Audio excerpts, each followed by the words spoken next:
And now, stay tuned for the program that is rated tops in popularity for a longer period of time than any other West Coast program in radio history. The Signal Oil program, The Whistler.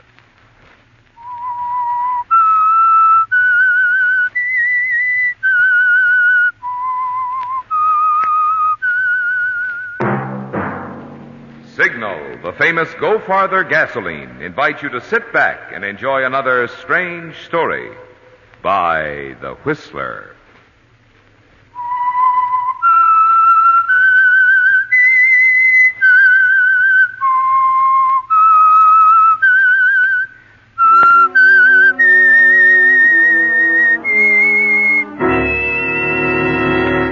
I am the Whistler, and I know many things, for I walk by night. I know many strange tales hidden in the hearts of men and women who have stepped into the shadows. Yes, I know the nameless terrors of which they dare not speak.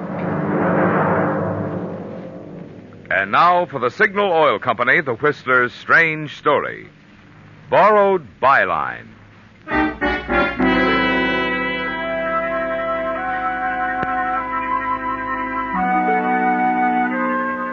The trip from Calcutta to Hong Kong had been hot and dull, and Craig McKelvey was glad when the slackening of the ship's engines told him they were moving through Laiman Pass into Hong Kong roads.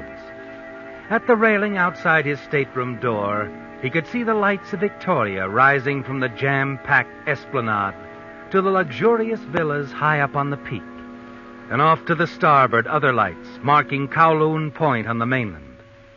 He was glad now that he'd taken the bull by the horns and come here. Calcutta was a fine place for a year, even 2, but 6 years had been too much.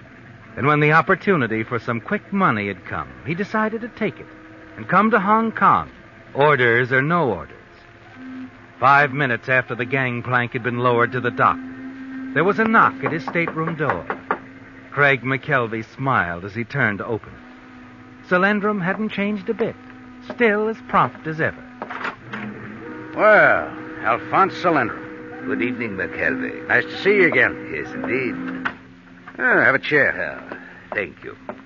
Let me fix you a drink, Solandrum. Scotch and splash? You're very kind. Oh, on the contrary, I'm very practical.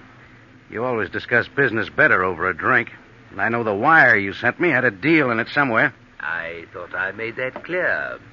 You're never very clear, Solandrum. Particularly where money's involved. And what makes you think there's money involved, my friend? You don't think I'd jump my job and take a long boat ride to renew an old acquaintance, do you? Wait a moment. Jump your job?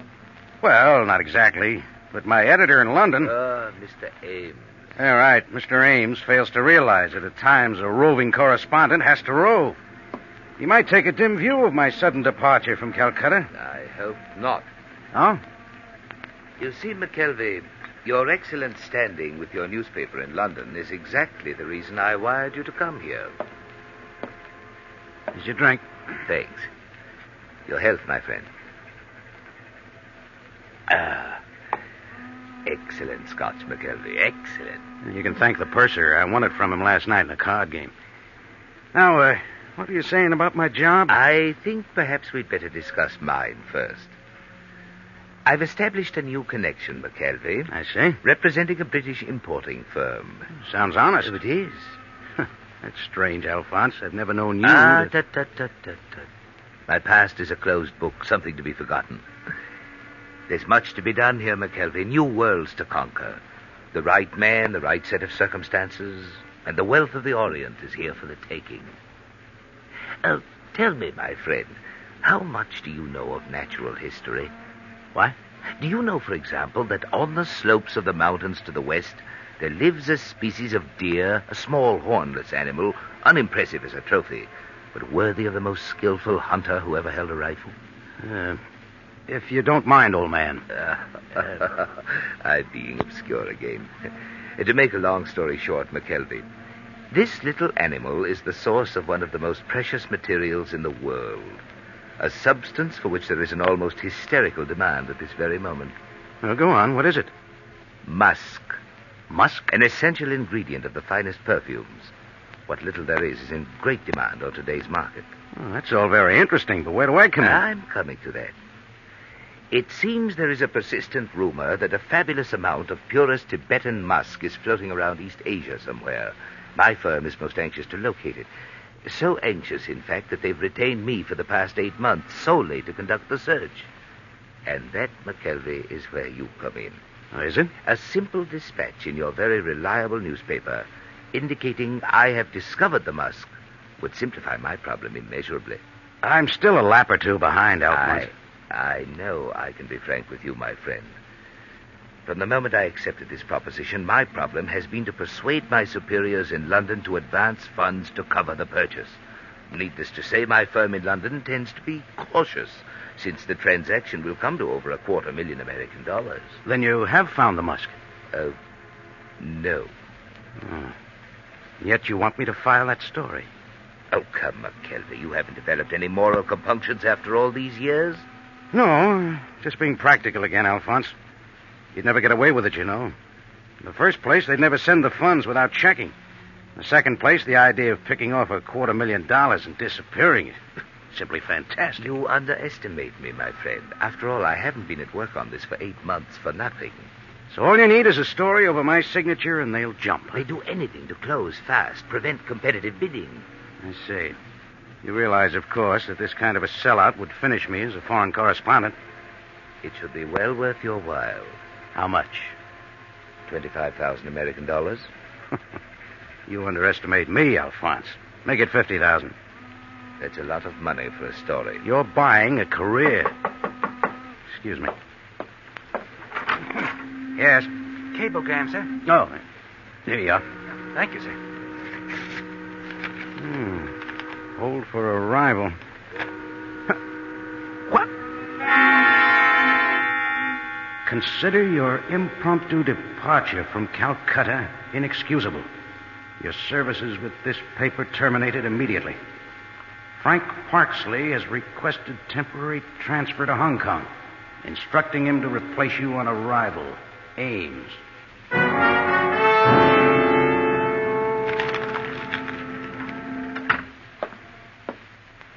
Anything interesting in your cablegram?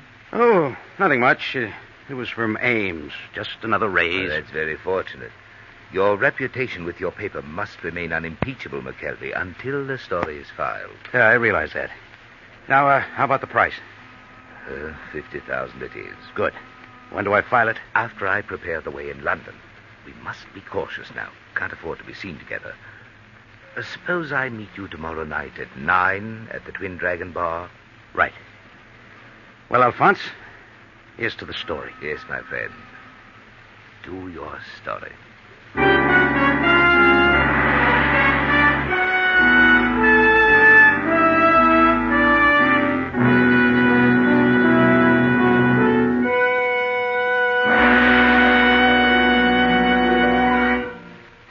The high-compression engines of many of today's newer cars are designed to perform best on a premium-quality gasoline such as Signal Ethyl.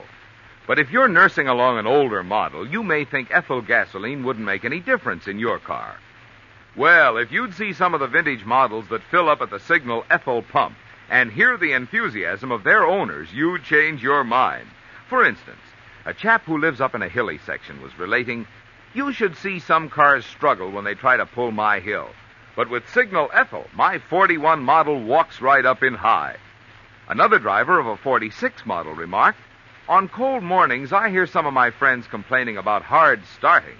But with Signal Ethyl, my car starts quick as a rabbit." Yes, folks say mighty nice things about Signal Ethyl, because this premium grade of Signal's famous Go Farther gasoline is engineered to bring out the best in any car of any age.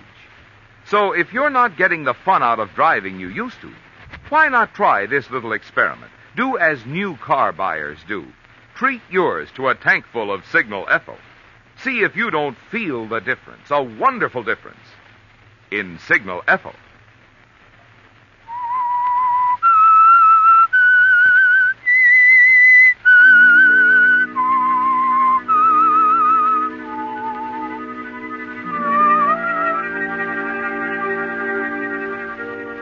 It's strange, isn't it, Craig? At the very moment it became clear that your position with the paper in London meant everything to you, with Alphonse Salendrum sitting there in your stateroom ready to pay you $50,000 for that false dispatch, the crushing wire from Ames discharging you arrived to change it all. You realized, of course, that Salendrum must never know about it. And even as you tore up your editor's message discharging you and turned to Salendrum, you were trying frantically to think of some way the story could be filed and published the following day in London. Salendrum's gone now, and you sit alone in your stateroom for a long time thinking. You remember that no one knows you in Hong Kong. Decide for the time being it has to stay that way. A few minutes after leaving the ship, you check in at a nondescript waterfront hotel. You've never been one to apologize, Craig, but this time it's got to be. You hurry down to the cable office, scribble the message out, and hand it to the clerk. Let me see now. Timothy Ames, Fleet Street. Can't believe you're serious. Came here on tip. Underground movement very active in southern China. Know you will allow me time for full report. McKelvey.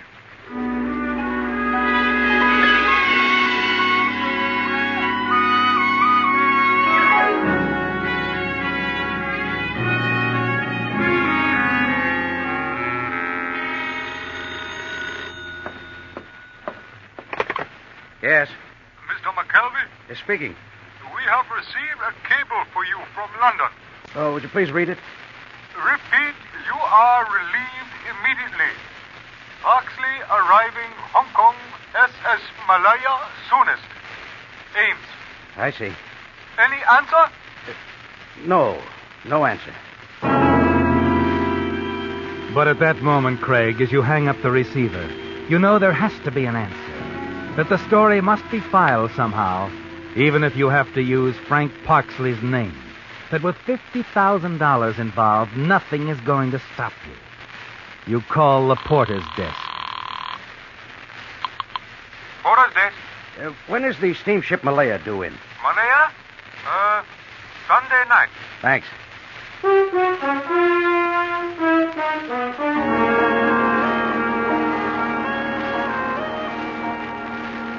And Sunday night is uppermost in your mind as you sit with Salendrum later that evening in a dark booth at the Twin Dragons. Going over the text of the story you know you'll have to file under Frank Parksley's Byline. You've got that straight, McKelvey. Negotiations are underway. Mind you, nothing more. We must not imply the deal is anywhere near closed. Of course. They must fear competition, you see. Rival offers, higher bids. I see. When does it go? Tonight. Tonight, huh? Yes, we can move fast now. Everything's in readiness. Aren't you being a little hasty? Why do you say that? Well, it's very simple. The heaviest advertising days are at the end of the week. Our story might end up on the press room floor. Oh. Well, then, what do you suggest? Sunday night. We can't miss if we aim for Monday's late edition. Oh. Well, I hate to wait now. You've got to wait if you want to be sure. Well, all right, McKelvey. I'll leave it up to you. Sunday night.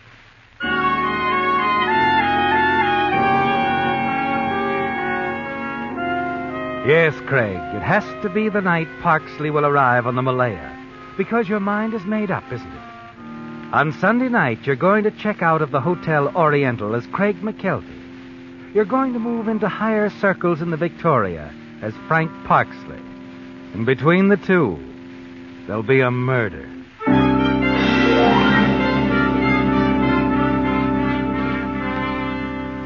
Sunday night finds you at the dock waiting, looking up at the sleek side of the passenger vessel that just pulled in, the SS Malaya. You breathe a sigh of relief when you see Parksley, the linen suit, the thin, rangy figure, the same Frank Parksley you saw in Singapore years ago. Hello, Parksley. Huh? You don't remember me. I'm McKelvey. Oh, yes, McKelvey, of course. I'm sorry. Oh, we only met once. Yes, London, wasn't it? Singapore. Oh. But it's all right. I wouldn't have remembered you if I hadn't been told you were coming. Oh, well, then they did inform you that I... Yes, they sent me a cable. Yes. I'm sorry, old man. I've been trying desperately to get out of Burma, but it hasn't anything to do with displacing anyone. Oh, I know. That's my own doing. And Ames, he agrees that I'm a bum. Well, I wouldn't worry about it. We all have at least one editor who can't stand us. Sure. Look, I hired a car. I'll drive you up to the hotel. Well, that's space sporting of you, McKelvey. However, there's been a delay in getting my baggage off, and I'm afraid... Oh, they'll send it up for you. Well, if you don't mind, I'd rather wait. Past experience, you know? Somewhere in the Orient, there's a typewriter, 3 suits, and 6 pair of my best Argyle. Yeah, I know what you mean. So we wait. Yes, if you don't mind. I insist. You don't know Hong Kong, Parksley, but it's like the baggage. A man can get lost here.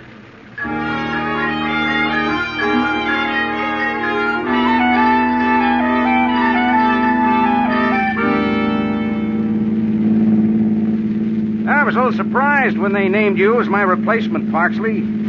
What struck you to want to leave Burma? Oh, well, at the moment, I think there's more opportunity for me here. Oh, really? Yes. I say, is this the road to the hotel? Well, it's a roundabout one, but I thought you might get a kick out of seeing the bay. Well, yeah, it's pretty all right. There's quite a view spot up ahead. A friend of mine drove me out to it the first time I was here. Oh. Yeah, here we are, just around this curve. Yes, I say, you're right. It takes in the whole shoreline, doesn't it? Yeah. Actually, we're not up very high. It's just the way the island jets out here.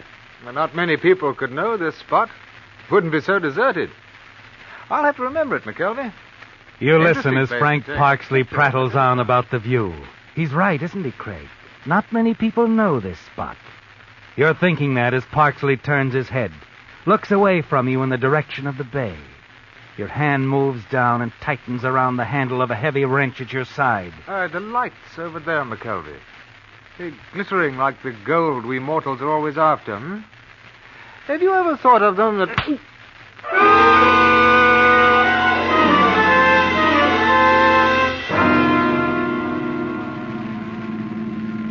The drive back to town gives you your first chance to really let down since meeting Frank Parksley. It's over now, Craig. You did it. Killed Parksley and sent his body, heavily weighted with stones, over the side of the cliff and splashing into the waters of the bay. You're glad now that he insisted on waiting for his luggage. You have a use for it, haven't you? Yes, at Parksley's hotel. But not before you return the rented car and attend to a few things at your own hotel. Oh, you leave, Mr. McKelvey? Yes, checking out, Sam. Getting passage on the Malaya.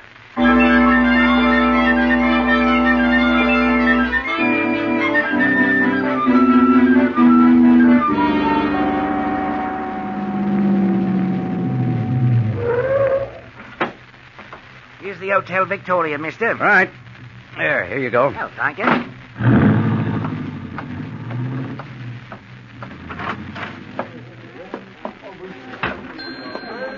Front, boy.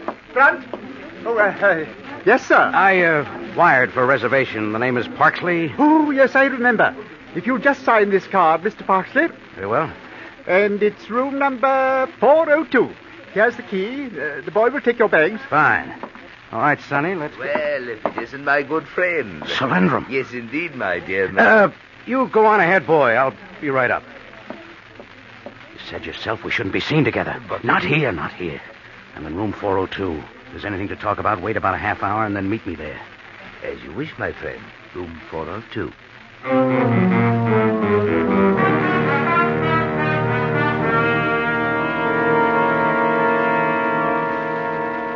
Hello. Hello. Yes, sir? Operator, I was talking to the cable office. Could you reconnect me? I was filing a dispatch for my paper. Oh, sorry. One moment. I'll get them again.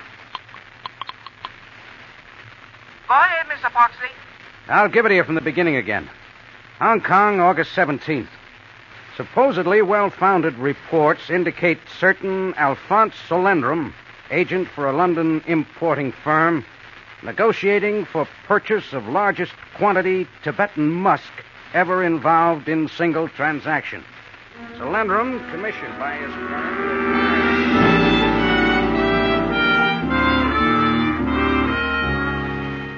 A few minutes later, and it's over, isn't it, Craig? You hang up the phone, sit back, and breathe a sigh of relief. You worked fast, didn't you? And it went through. Everything you said. The report will appear in the London paper. You've managed to keep your promise to Solendrum, haven't you, Craig? With the aid of Parksley's arrival and sudden departure. Now all that's ahead is to wait and collect your fee. Hello, my friend. Come on in, Solendrum. I trust you feel free to talk now, my dear McKelvey. Anybody see you come up? Why are you so nervous? You're not at all the man of iron. Never mind. Just don't like to ask for trouble, that's all. I did a serious thing. I hope you appreciate that. You've already filed the dispatch? I have. Oh. What's the matter? Don't tell me it isn't going to work. I have better news, McKelvey. Much better. News that will preserve your integrity as a correspondent. What are you driving at? Supposing I were to tell you that anything you said concerning the negotiations for my firm in London were true. Is that what you are telling me? Exactly.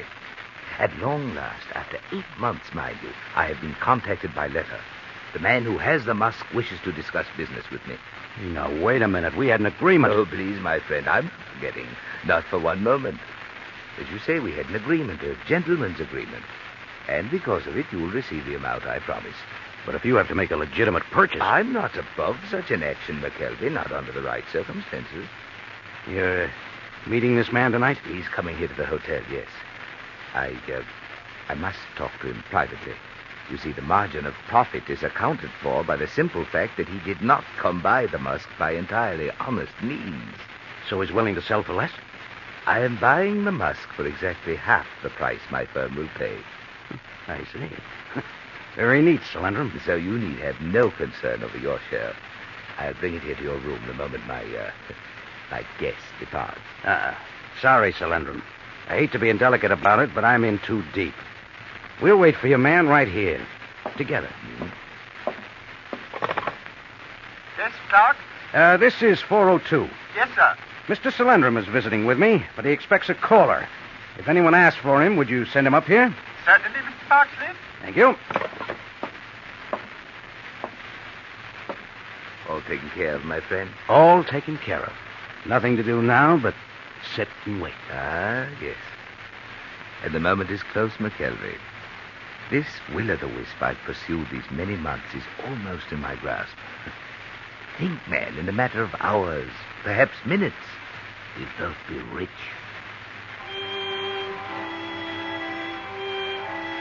And you are thinking, aren't you, Craig? There's a tense, nervous feeling inside you. And you know Solendrum senses it, too. As both of you sit there in silence, waiting.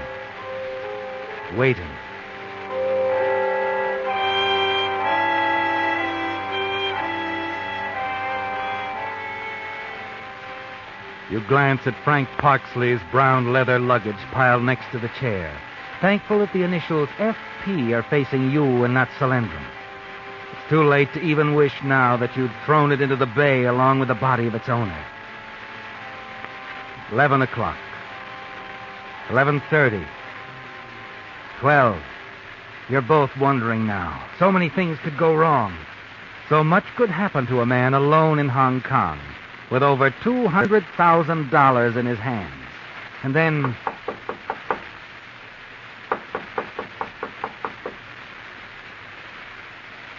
You'd better answer the door, my friend. Our visitor is here.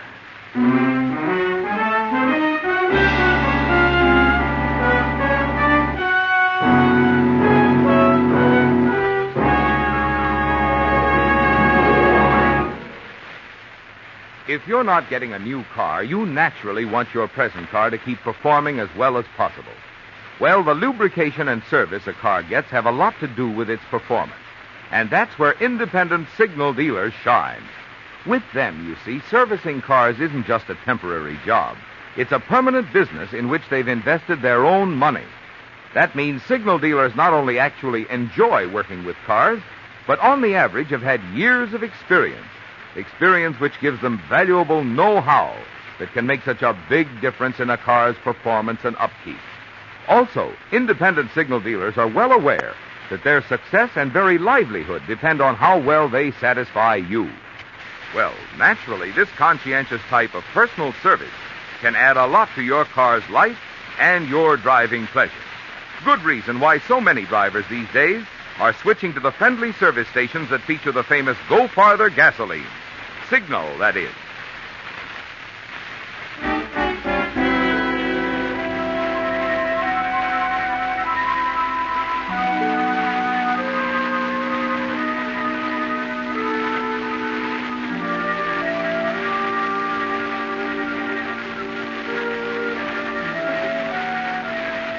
For a moment you can't move, can you, Craig? Then suddenly you find yourself on your feet. And in the few seconds it takes you to cross the room, the whole nightmarish story flashes across your mind.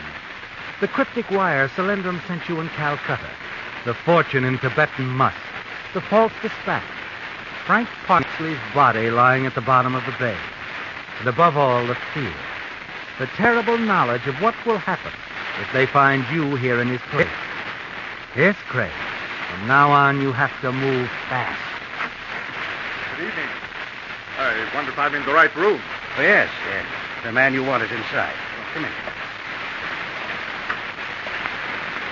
This is Mr. Solendraм. Good evening. I presume you're Parsley? Parsley? Yes, Craig, the man I've been expecting. That's very interesting, Mr. Solendraм. I'm Inspector Wilson.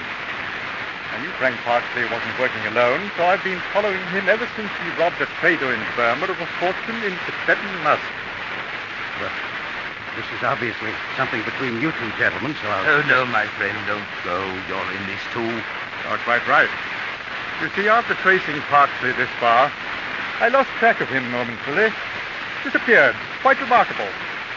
Then this afternoon, some fishermen reported a body visible at low tide in the shallow water off Crown Point. A body? Yes. Parsley's body. Now, suppose you tell me, which one of you killed him? Now, wait a minute. We haven't seen this Parsley. You registered here in his name? But we haven't seen him. We were waiting for him. Then how does it happen that his luggage is there by that chair? I'd know it anywhere. Ought to. I followed it long enough. You see, some of that luggage contains the stolen musk. What? I said that luggage contains the stolen musk. Interesting, eh?